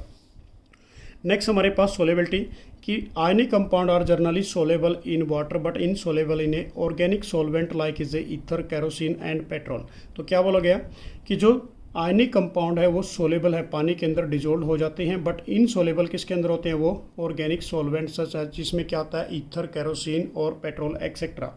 नेक्स्ट पॉइंट हमारे पास इसकी जो फिजिकल प्रॉपर्टी है बच्चों वो है कंडक्शन ऑफ इलेक्ट्रिसिटी, कि जो भी आयनिक कंपाउंड होते हैं उनके अंदर से इलेक्ट्रिसिटी कंडक्ट हो जाती है, किस फॉर्म में होती है, मोल्टन स्टेट के अंदर, मोल्टन मीन्स पिघली हुई स्टेट के अंदर से, कि these conduct of electricity in a molten state as with the electrostatic force of attraction between the oppositively charged ions and overcome due to its heat। तो देखो क्या बोला गया कि इनके अंदर से इलेक्ट्रिसिटी पास हो जाती है, किस फॉर्म में होती है, मोल्टेन फॉर्म के अंदर, क्योंकि इलेक्ट्रोस्टैटिक फोर्स ऑफ अट्रैक्शन होती है किसके बीच में, अपोजिटिवली चार्ज आयंस के बीच में, जो क्या प्रोड्यूस करती है बच्चों, हीट को प्रोड्यूस करती है। उसके बाद सेकेंड पॉइंट इसके अंदर कि moreover they conduct electricity when dissolve in a water as it is solution water contain of ions. और इसके अंदर से इलेक्ट्रिसिटी भी पास होती है कब, जब इनको हम डिजोल्व करते हैं वाटर की फॉर्म में, क्योंकि ये जो सॉल्यूशन होता है वाटर क्या कंटेन करेगा, आयंस की फॉर्मेशन देगा। ऐसे ही इसके अंदर एक और इम्पोर्टेंट पॉइंट है बच्चों, however these do not conduct electricity in the solid state due to there is a rigid structure, कि इनमें इलेक्ट्रिसिटी पास नहीं होती, किस फॉर्म में नहीं होती, सॉलिड फॉर्म में नहीं होती, बिकॉज कि सॉलिड फॉर्म में इनकी जो स्ट्रक्चर होती है बच्चों वो रिजिड होती है, हार्ड होती है, उसको वो ब्रेक नहीं कर सकते। तो ये काफ़ी इंपॉर्टेंट फिजिकल प्रॉपर्टी थी। नेक्स्ट टॉपिक हमारे पास है occurrence of a metal. A major source of a metals is the earth crust, कि मोस्टली जो मेटल्स मिलते हैं वो कहाँ से मिलते हैं, अर्थ क्रस्ट से। कि soluble salt of a certain metal such is a sodium chloride, magnesium chloride also found in this sea water. तो देखिए बच्चों, अक्रेंस ऑफ मेटल, मेटल कहाँ से मिले, जो major source of a metal है वो कहाँ से निकलते हैं, अर्थ क्रस्ट से निकलते हैं। कुछ सोलेबल सोल्ट कहाँ से निकलते हैं, सी वाटर से निकलते हैं, जिसके अंदर सोडियम क्लोराइड, मैग्नीशियम क्लोराइड की आपने बात कर दी। फिर हमारे पास नेक्स्ट टॉपिक काफ़ी इंपॉर्टेंट है, मिनरल्स और एंड गेंग। इनकी डेफिनेशन बोर्ड एग्जाम में पूछ ली जाती है। मिनरल्स क्या होते हैं कि द एलिमेंट्स और ए compound which occur naturally in the earth crust, कि ये वो एलिमेंट और कंपाउंड होते हैं जो अक्कर कहाँ से निकलते हैं, नेचुरली अर्थ क्रस्ट से निकलते हैं, उनको हम क्या कहेंगे, मिनरल्स कहेंगे।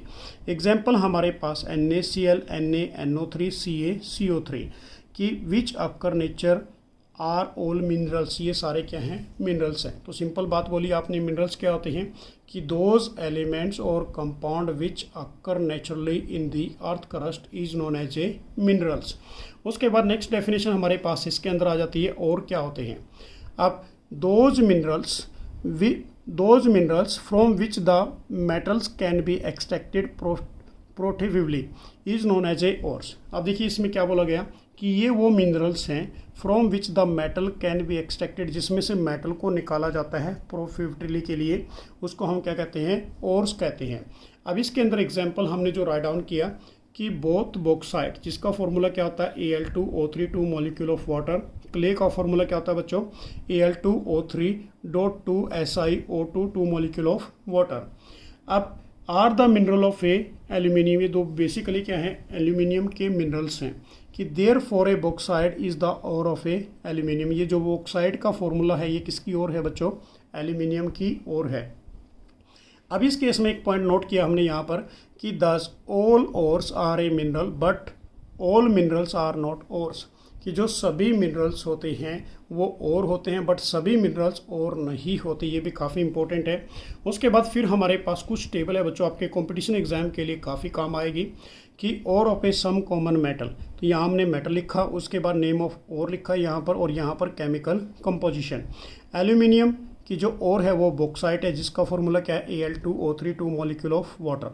कैल्शियम की जो और है बच्चों वो दो हैं हमारे पास, डोलोमाइट और लाइमस्टोन। तो डोलोमाइट का फॉर्मूला क्या है हमारे पास, CaCO3.MgCO3। लाइमस्टोन की यदि बात करें, इसका जो केमिकल कंपोजिशन है बच्चों CaCO3।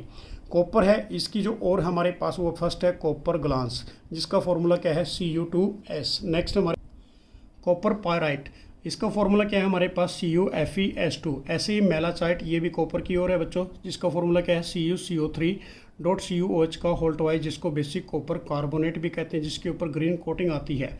आयरन की हमारे पास तीन और हैं, जिसके अंदर हेमेटाइट, मैग्नेटाइट और लिमोनाइट। अब जो हेमेटाइट है हमारे पास, उसका फॉर्मूला Fe2O3 है बच्चों, मैग्नेटाइट का Fe3O4 है, लिमोनाइट का formula Fe2O3 3 molecule of water. ऐसे ही हमारे पास लेड Pb, जिसका और है गलेना का फॉर्मूला है Pbs। ऐसे ही हमारे पास मरकरी की जो और है सिनेबार, जिसका फॉर्मूला क्या है Hgs। ऐसे ही हमारे पास सिल्वर की दो और है हमारे पास, first is a horn silver, जिसका फॉर्मूला क्या है AgCl, और नेक्स्ट हमारे पास है आर्गेनेटाइट, जिसका फॉर्मूला Ag2S। ऐसे ही हमारे पास है सोडियम की और, जिसको रॉक सॉल्ट कहते हैं NaCl। नेक्स्ट हमारे पास है जिंक की और कैलेमाइन और जिंक ब्लेंड। तो कैलेमाइन का फॉर्मूला ZnCO3 है और जिंक ब्लेंड का ZnS है। नेक्स्ट डेफिनेशन ये भी काफ़ी इंपॉर्टेंट है बोर्ड एग्जाम के लिए बच्चों, गैंग, और दूसरा नाम है इसका matrix. The impurities like is a sand, soil, material which are present in the ore are called is a gangue, उसको आप क्या बोलोगे, गैंग। कि जो इम्प्योरिटीज़ होती हैं मेन किसके अंदर, बेसिकली बच्चों और के अंदर, उसको हम कहते हैं गैंग। तो सिंपल डेफिनेशन कि the impurities like is a sand soil material which are present in the ore is called is a gangue या मैट्रिक्स। कि removal of a gangue from the ore is called is a enrichment या concentration of ore. अब ये याद रखना, यदि जो impurities हैं उनको रिमूव करने वाले प्रोसेस का नाम क्या है हमारे पास, इनरिचमेंट या फिर कंसंट्रेशन ऑफ और।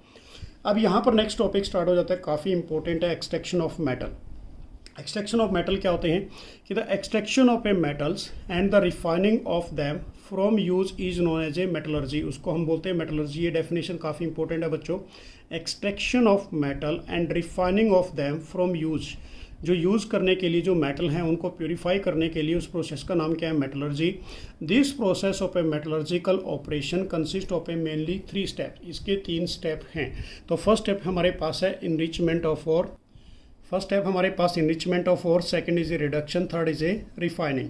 अब हमारे पास एक फ्लो चार्ट बनाया जो मैंने बिल्कुल एनसीईआरटी के अंदर है प्रॉपर, कि step involve in the extraction of a pure metal from the और, कि और से जो प्योर मेटल को कैसे आपने प्राप्त करना है। तो सबसे पहले हमारे पास और के अंदर क्या करोगे आप बच्चों, कंसंट्रेशन ऑफ और। कंसंट्रेशन ऑफ और का मतलब क्या होता है, removal of a gangue from the और, कि जो गैंग होते हैं जो इसके अंदर इम्प्योरिटीज होती हैं और के अंदर से, उसको निकालना।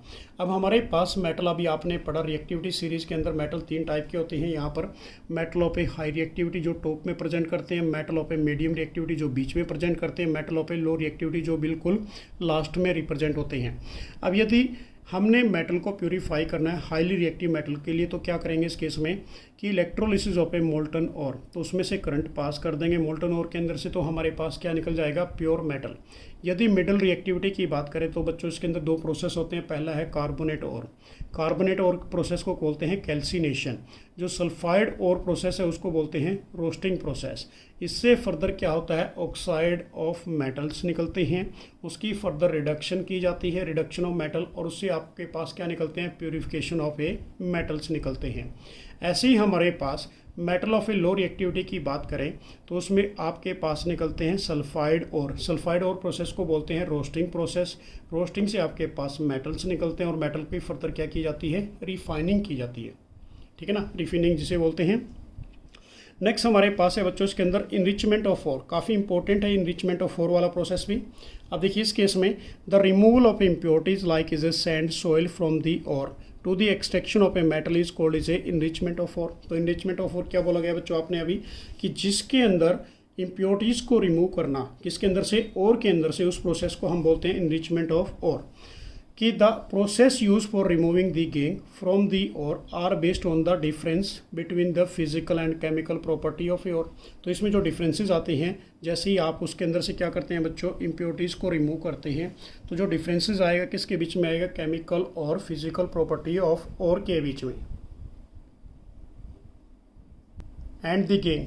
उसके बाद नेक्स्ट टॉपिक हमारे पास है इसके अंदर रिडक्शन ऑफ ए और टू दी मेटल। अब ये भी काफ़ी इंपॉर्टेंट है कि the process of a obtaining of a metal from their oxide is known as a reduction. कि वो प्रोसेस जहाँ से आपको मेटल ऑब्टेन होते हैं, कहाँ से, ऑक्साइड से, उस प्रोसेस को हम बोलते हैं रिडक्शन। कि metal sulphide and carbonate are a first converted into a metal oxide. कि जो भी मेटल सल्फाइड और कार्बोनेट होते हैं पहले फर्स्टली वो कन्वर्ट होते हैं किसके अंदर, मेटल ऑक्साइड के अंदर। And it is easier to reduce of a metal oxide, और ईजिली क्या किया जा सकता है, उनकी मेटल ऑक्साइड को रिड्यूस किया जाता है as compare of a metal sulphide और कार्बोनेट और। तो इस प्रोसेस को हम बोलेंगे रिडक्शन ऑफ ए और टू ए मेटल। अब हमारे पास बच्चों स्टार्ट हो जाती है extracting of a metal of a low in the activity series. काफ़ी important, very very important topic है ये, कि metal low in the activity series is a very unreactive, कि their oxide can be reduce to a metal by heating alone. अब इस case में सबसे पहले हमारे पास आ जाता है एक्सट्रैक्शन ऑफ ए मरकरी, और ये काफ़ी इंपॉर्टेंट क्वेश्चन है कि व्हाट इज सिनेबार, क्या होता है ये सिनेबार वाला क्वेश्चन। यही है बच्चों कि सिनेबार बेसिकली जिसका फॉर्मूला क्या है, HGS is the ore of a mercury. ये मरकरी की ओर होती है कि when it is heated in air, जब भी हम इसको HGS को एयर की प्रेजेंस में हीट करते हैं तो फर्स्टली कन्वर्ट किस में कन्वर्ट होता है, ये मरकरी ऑक्साइड के अंदर, और फर्दर मरकरी ऑक्साइड को रिड्यूस किया जाता है हीट करके, तो ये मरकरी हमारे पास निकल जाता है। तो यहाँ से आपने रिएक्शन को समझना है। तो डेफिनेशन क्या रहेगी हमारे पास, cinnabar HGS is the ore of a mercury when it is heated in air first is convert into the mercury oxide and mercury oxide then reduce to the mercury in a further heating. तो हमारे पास जो reaction बनी HGS, oxygen की presence में heat किया तो mercury oxide निकला प्लस सल्फर डाइऑक्साइड, और जब मर्करी ऑक्साइड को फर्दर हीट किया गया एलोन तो मर्करी प्लस ऑक्सीजन निकला। तो इस प्रोसेस को हम क्या बोलते हैं, this is A roasting process, क्योंकि रोस्टिंग के अंदर ही सल्फाइड और लेके चलते हैं। नेक्स्ट हमारे पास इसके अंदर जो टॉपिक है बच्चों, एक्सट्रैक्शन ऑफ ए कॉपर, ये भी काफ़ी इंपॉर्टेंट है। ये दो प्रोसेस हमारे पास, पहला मर्करी वाला था, सेकंड हमारे पास कौन सा है, कॉपर वाला। अब इस केस के अंदर सिमिलरली कि copper is found as a Cu2S, Cu2S को बोलते हैं कॉपर ग्लास, कि can be obtain from its ore and just by heating in air. तो इसको हीट करते हैं एयर की प्रेजेंस में। तो आपने कॉपर सल्फाइड लिया जिसको कॉपर ग्लास कहते हैं, ऑक्सीजन की प्रेजेंस में हीट करोगे तो कॉपर ऑक्साइड निकल जाएगा Cu2O प्लस सल्फर डाइऑक्साइड, ये भी रोस्टिंग प्रोसेस है। फिर आपने copper oxide plus copper glass को दोनों को इकट्ठा कर दिया, इसको हीट कर दिया, तो हमने इसको हीट करने से कॉपर हमारे पास प्योर मेटल निकल गया प्लस सल्फर डाइऑक्साइड गैस की फॉर्मेशन यहाँ से आपको मिलेगी। नेक्स्ट प्रोसेस हमारे पास extracting metal of a middle of the activity series. तो ये भी काफ़ी इंपॉर्टेंट है, जिसमें हमने रोस्टिंग कैल्सिनेशन प्रोसेस की बात करनी है कि metal in the middle of a activity series such as a iron, zinc, lead, copper etcetera are the moderately reactive metals. ये सारे मॉडरेट रिएक्टिव मेटल्स होते हैं। आर यूजुअली प्रेजेंट, ये किसकी फॉर्म में पाए जाते हैं बच्चों, सल्फाइड और कार्बोनेट नेचर की फॉर्म में पाए जाते हैं। तो सबसे पहले हमारे पास definition, very very important question for your board exam, roasting. Roasting process क्या होता है, the process of a converting sulphide ore into oxide by strongly heated in the presence of a excess amount of air is known as a roasting process। उसको आप क्या बोलोगे, roasting. तो इसमें आपने क्या ले लिया बच्चों, जिंक सल्फाइड और ले ली ZnS, इसको ऑक्सीजन की प्रेजेंस में आपने क्या करना है, स्ट्रांगली हीट करना है। तो किसकी फॉर्मेशन आपको मिलेगी यहाँ पर, मेटल ऑक्साइड की, जिंक ऑक्साइड प्लस कौन सी गैस निकलेगी यहाँ पर, SO2 गैस निकलेगी। सेकंड जो प्रोसेस हमारे पास है कैल्सिनेशन प्रोसेस, कि the process of a converting of a carbonate ore into oxide by strongly heating in limited air is known as a calcination process. वो कौन सा बनेगा हमारे पास, कैल्सिनेशन प्रोसेस। अब इस केस में जिंक कार्बोनेट आपने ले लिया ZnCO3, इसको हीट किया तो जिंक ऑक्साइड प्लस कौन सी गैस निकली, कार्बन डाइऑक्साइड। तो दोनों केस में हमारे पास मेटलिक ऑक्साइड बने। इसकी फर्दर आपने क्या करनी है, रिडक्शन ऑफ ए ऑक्साइड और की रिडक्शन करनी है। अब रिडक्शन करने के लिए इस केस में आपने लेना है रिड्यूसिंग एजेंट। तो देखिए यहाँ पर कि the metal oxide are then reduce the corresponding metal by using of a suitable reducing agent such as, कौन सा लिया बच्चों, कार्बन। कि जब आपने जिंक ऑक्साइड लिया, ये जिंक ऑक्साइड है, जब इस केस में क्या डाल दिया, कार्बन डाल दिया। कार्बन यहाँ पर किसका काम करेगा, रिड्यूसिंग एजेंट का काम करेगा, यहाँ से ऑक्सीजन को निकालेगा, तो जिंक प्लस कार्बन मोनोऑक्साइड बन गई। तो इस रिएक्शन को हम बेसिकली डिस्प्लेसमेंट रिएक्शन भी कह देते हैं।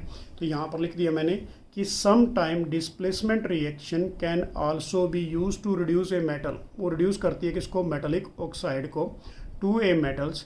दे are highly reactive metal such as, जैसे कौन कौन से मेटल हमारे पास, sodium, potassium, aluminium etcetera are use as a reducing agent because they can dissolve a metal in the lower reactivity from their compound. अब यहाँ से एक रिएक्शन देखिए बच्चों, काफ़ी इंपॉर्टेंट रिएक्शन है ये, reaction of A manganese dioxide MnO2 plus aluminium. तो क्या बनेगा यहाँ पर, Al किसको डिस्प्लेस करेगा, मैग्नीज को, तो यहाँ पर बन गया Al2O3 प्लस मैग्नीज। और ये किस फॉर्म में निकला बच्चों, लिक्विड की फॉर्म में निकला, प्लस क्या हुई, हीट एनर्जी रिलीज हुई। कि जो हमारे पास डिस्प्लेसमेंट रिएक्शन होती है वो हाईली एक्जोथर्मिक होती है, उसकी वजह से जो मैग्नीज निकला ये किस फॉर्म में निकला, मोल्टेन फॉर्म के अंदर। अब यहाँ पर मैंने मेंशन भी किया है नोट के अंदर कि the these displacement reaction is a highly exothermic. जो भी डिस्प्लेसमेंट रिएक्शन होती है वो हाईली एक्जोथर्मिक होती हैं। The amount of a heat evolve is so large, तो उस केस में जो हीट निकलती है वो बहुत ज़्यादा निकलती है। That is the metal are produce in the metal, जो किस फॉर्म में आएगा यहाँ पर, मोल्टेन फॉर्म में, मतलब पिघली हुई फॉर्म के अंदर आपको यहाँ पर ये मिलने जा रहा है। फिर नेक्स्ट क्वेश्चन हमारे पास बच्चों काफ़ी इंपॉर्टेंट क्वेश्चन है, जिसको हम बोलते हैं थर्मिट रिएक्शन या फिर वेल्डिंग रिएक्शन।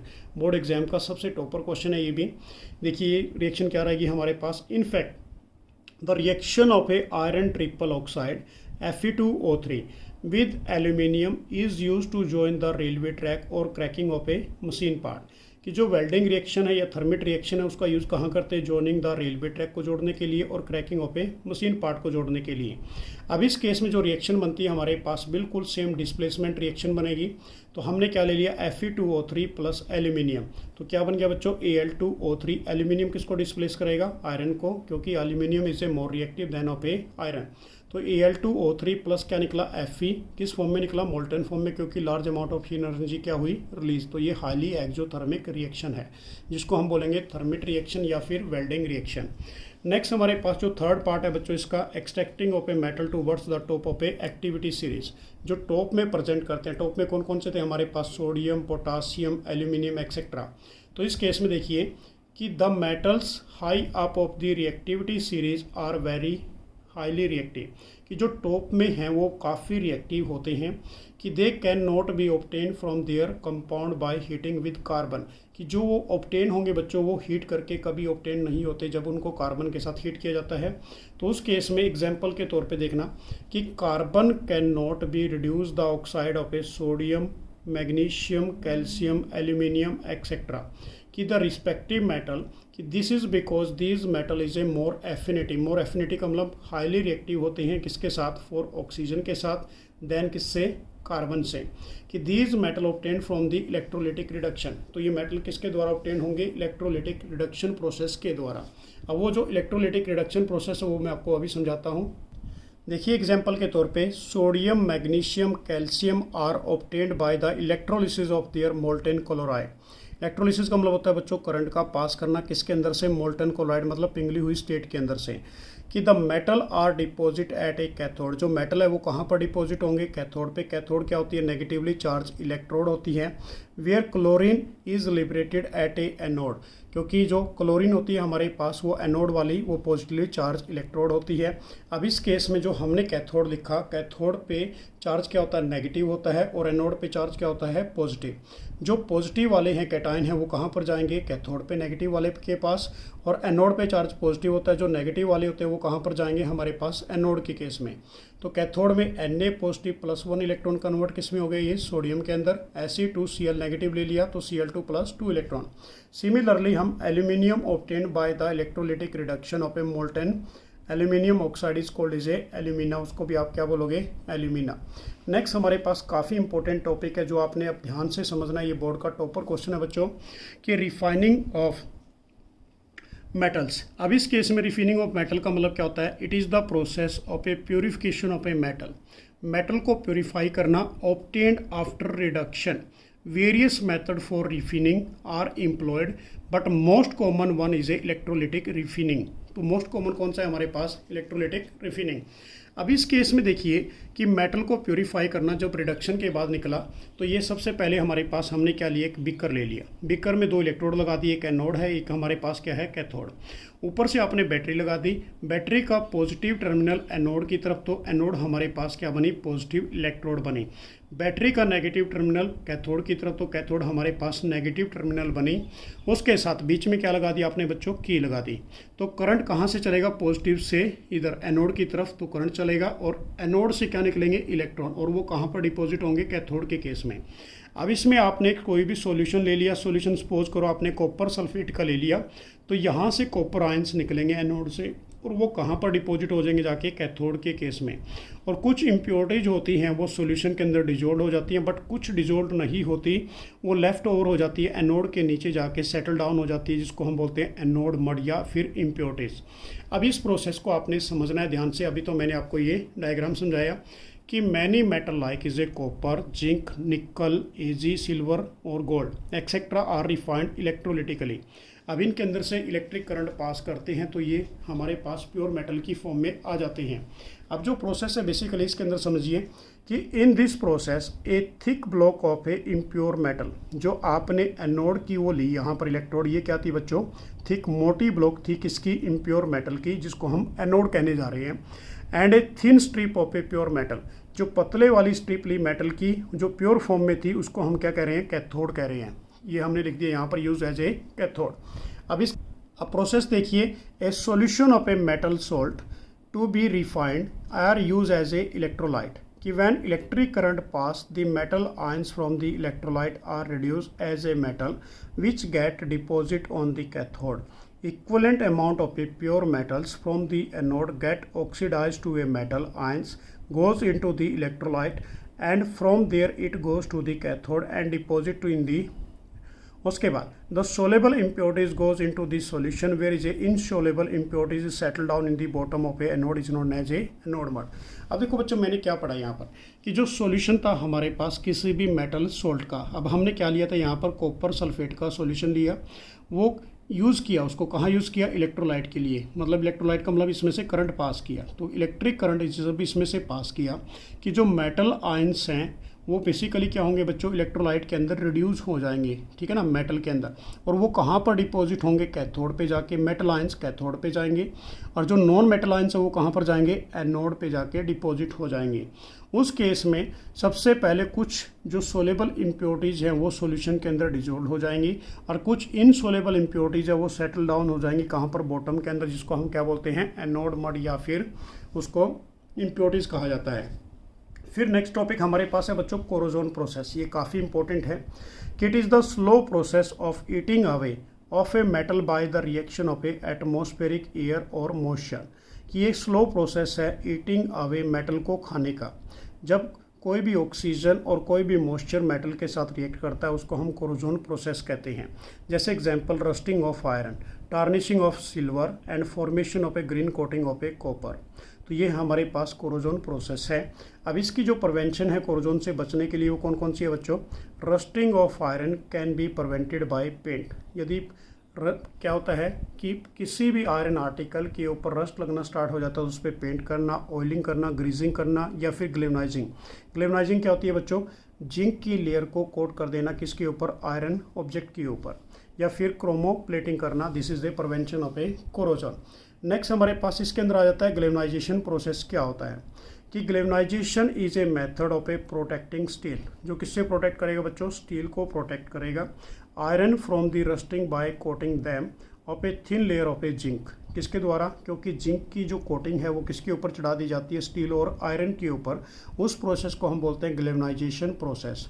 कि the galvanize article remains protective from the corrosion if a zinc layer is broken. यदि इसके ऊपर यदि कोई भी रस्ट आता है तो सिर्फ ब्रोकन क्या होती है, जिंक की लेयर ही ब्रोकन होती है. नेक्स्ट टॉपिक हमारे पास है बच्चों एलोइंग. क्या होती है, काफ़ी इंपॉर्टेंट टॉपिक है ये भी, एलोइंग वाला भी. कि allowing is the method for improving the property of a metal कि दे बाय गेटिंग डिजायर्ड प्रॉपर्टी. देखो क्या बोला गया कि जो मेटल है उसकी प्रॉपर्टी को इम्प्रूव करना, उसके ऊपर कोई कोटिंग कर देना, उस प्रोसेस को हम क्या बोलते हैं, एलोइंग कहते हैं. एग्जाम्पल देखिए अब इसका कि pure metal is a very soft and stretches easily when is hot. कि जो प्योर मेटल होते हैं वो काफ़ी सॉफ्ट होते हैं, स्ट्रेचेज ईजिली जब उसको हम हॉट करते हैं. It is therefore never use in it a pure state. ये कभी भी प्योर स्टेट की फॉर्म में नहीं होते, बट इन स्टेट इसके अंदर मिक्स किया जाता है small amount of a carbon, जो किस परसेंटेज में है बच्चों, 0.05%. Due to which it is became is a hard and strong. ताकि ये जो हमारे पास मेटल है, मेटल कौन सा, आयरन, वो क्या बन सके, हार्ड बन सके. नेक्स्ट टॉपिक हमारे पास आ जाता है बच्चों एलॉयज. ये भी काफ़ी इंपॉर्टेंट टॉपिक है. एलॉयज आपने 9th क्लास में पढ़ा था. And alloys is a homogeneous mixture of a 2 or more metal or a metal or a non metal is known as a alloys. It is prepared by firstly melting of a main metal. सबसे पहले first main metal को melt किया जाता है and then dissolving the other element in it. और उसके अंदर दूसरा एलिमेंट को डिजोल्व कर देते हैं किसी भी डेफिनेट प्रपोर्शन के द्वारा, तो उसको हम क्या बोलेंगे, एलॉयज कहेंगे. अब प्रॉपर्टी ऑफ एलॉयज क्या होती है बच्चों, सबसे पहले देखिए फर्स्ट प्रॉपर्टी हमारे पास, the electrical conductivity of alloys is less than that of a pure metal. यदि इलेक्ट्रिकल कंडक्टिविटी की बात करें, करंट को पास करना एलॉयज के अंदर, वो कम होता है एज कंपैरिजन ऑफ किससे, प्योर मेटल से. Some time alloys have a lower melting and boiling point. कि जो मेल्टिंग और बॉइलिंग पॉइंट है एलॉयज का वो कम होता है किससे, उसके कॉन्स्टिट्यूएंट से, उसके जो मेटल से. उसके बाद फिर हमारे पास 1 मार्क्स क्वेश्चन आ जाता है बच्चों, अमलगम क्या होता है. कि an alloys whose one of the metal is a mercury. जिसके अंदर एक मेटल क्या होता है, मरकरी होता है, उसको हम एमलगम कहते हैं. अब यहाँ पर हमारे पास मोस्ट इंपॉर्टेंट कुछ यहाँ पर एलॉयज हैं बच्चों और उनके कॉन्स्टिट्यूएंट है जो आपने लर्न करने अपने फाइनल बोर्ड एग्जाम के लिए. स्टील और stainless steel, this is the alloy of iron.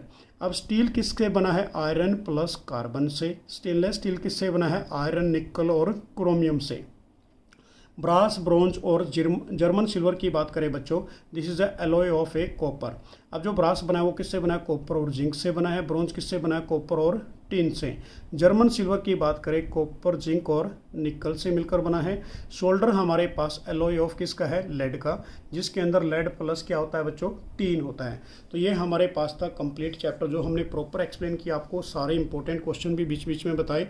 तो thanks for watching. Next video के अंदर आपके लिए फिर इंपॉर्टेंट टॉपिक्स लेके आएंगे, तो चैनल को सब्सक्राइब करना मत भूलना। मेरी तरफ से सभी को बेस्ट ऑफ लक। जय हिंद, जय भारत।